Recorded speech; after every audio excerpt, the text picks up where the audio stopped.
बापू परिसर में जो एग्ज़ाम हुई थी उस पूरी परीक्षा को रद्द कर दिया है। मात्र उसी परीक्षा केंद्र के परीक्षार्थियों के लिए नई परीक्षा लेने की तिथि की घोषणा करेगा। आगे आने वाली एग्ज़ाम के लिए अलग क्वेश्चन पेपर होगा, लेकिन आयोग नॉर्मलाइजेशन नहीं करेगा। ये सामान्य प्रक्रिया है सभी सरकारी रिक्रूटमेंट एजेंसियों में, इंक्लूडिंग यूपीएससी, कि अगर अपरिहार्य कारणवश ऐसे फैक्टर जो आपके कंट्रोल में नहीं है, उसके चलते किसी एक परीक्षा सेंटर के किसी कमरे में 10 मिनट, 15 मिनट, 20 मिनट, आधा घंटे का विलम्ब होता है, तो वो परीक्षा कक्ष के विद्यार्थियों को, और अगर पूरे सेंटर में हुआ है तो पूरे सेंटर के विद्यार्थियों को उतना अधिक समय दिया जाता है। 10 मिनट, 15 मिनट, आधा घंटा, जितना विलम्ब हुआ है उतना। एक नॉर्मल प्रक्रिया है। सभी सरकारी एजेंसी इसी प्रक्रिया के हिसाब से ऐसी स्थिति में अतिरिक्त समय देती है। इस सेंटर पर भी जहाँ कथित रूप से विलम्ब से क्वेश्चन पेपर पहुँचे थे, वहाँ भी बताया गया था कि एडिशनल टाइम दिया जाएगा, आप परीक्षा शांतिपूर्ण दें। आपने देखा होगा कि काफ़ी सारे कक्षों में परीक्षा शांतिपूर्ण रूप से हो रही थी।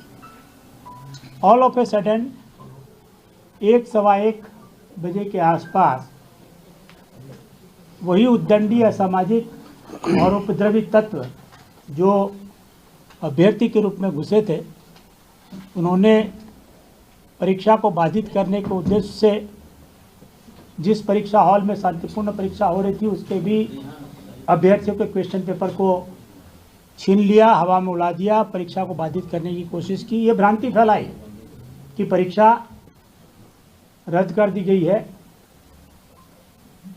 परीक्षा का प्रश्न पत्र आउट हो गया है, हमको लेट से पत्र मिला।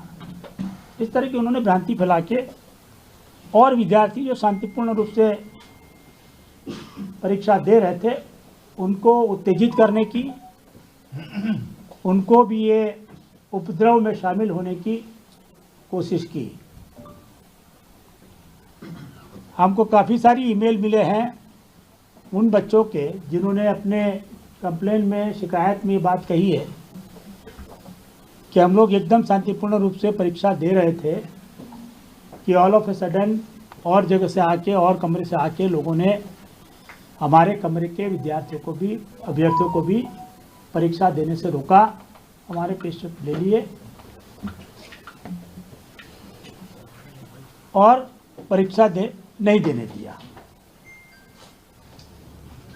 हर रूम में 4 कैमरे लगे हुए हैं, तो उसके वीडियो रिकॉर्डिंग फुटेज वो परीक्षा केंद्र के जो केंद्राधीक्षक है और जो अथॉरिटी है उनके पास है, वो उनकी जांच कर रहे हैं। जिनके भी आइडेंटिफाई किया जाएगा उनके खिलाफ मैंने जो कहा उस तरह से पहचान करने के बाद कार्रवाई की जाएगी।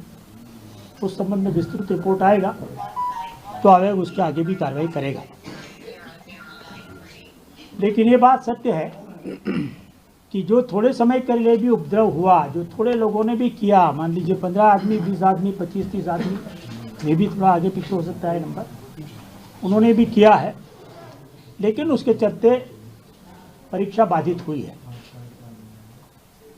परीक्षा के अंत तक 2 बजे के आसपास ये भी देखने में मिला कि कुछ वीडियो सामने आए हैं जिसमें लोग परीक्षा केंद्र के अंदर मोबाइल के साथ वीडियो रिकॉर्डिंग कर रहे हैं, जबकि पूरा परीक्षा परिसर इस तरह के उपकरणों के लिए वर्जित है, उनको ले जाना अलाउड नहीं है।